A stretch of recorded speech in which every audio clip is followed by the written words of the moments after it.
ఒక చిన్న టెస్ట్ ద్వారా ఇంట్లోనే మనం హార్ట్ అటాక్ కానీ, బ్రెయిన్ స్ట్రోక్ కానీ వస్తుందో రాదో తెలుసుకోవచ్చు. దాన్నే యాంకిల్ బ్రేకియల్ ఇండెక్స్ టెస్ట్ అంటాము. మనందరింట్లో బీపీ మిషన్స్ ఉండే ఉంటాయి కదా! 2 చేతులకి బీపీ చూసుకోండి. సిస్టోలిక్ ప్రెషర్ ఉంటది కదా!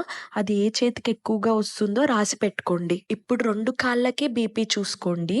ఆ సిస్టోలిక్ ప్రెషర్‌తో ఎక్కువగా వచ్చిన చెయ్యిని డివైడ్ చేయండి. ఒకవేళ రిజల్ట్ 0.9 కన్నా తక్కువ వస్తే పెరిఫెరల్ ఆర్టరీ డిసీజ్ ఉన్నట్టు మీకు. పిఏడి అనేది అథెరోస్క్లెరోసిస్ కి స్ట్రాంగ్ మార్కర్. ఫ్యూచర్ లో హార్ట్ అటాక్, బ్రెయిన్ స్ట్రోక్ వచ్చే రిస్క్లు ఎక్కువ అవుతాయి. సో రిజల్ట్ అనేది 0.9 కి తక్కువ ఉండద్దు, 1.3 కి ఎక్కువ ఉండద్దు. సో మీరు స్మోక్ చేస్తున్నా, తరచూ డ్రింక్ చేస్తున్నా, షుగర్ ఎక్కువగా ఉన్నా, కొలెస్ట్రాల్, బీపీ ఏ ప్రాబ్లమ్స్ ఉన్నా సరే ఇంట్లో ఈ టెస్ట్ చేసుకొని రిజల్ట్ అనేది డాక్టర్ కి చూపియండి. గుర్తుపెట్టుకోండి, ఇది కన్ఫర్మేషన్ టెస్ట్ కాదు, ముందే మన హెల్త్ కోసం మనం తీసుకుంటున్న జాగ్రత్త.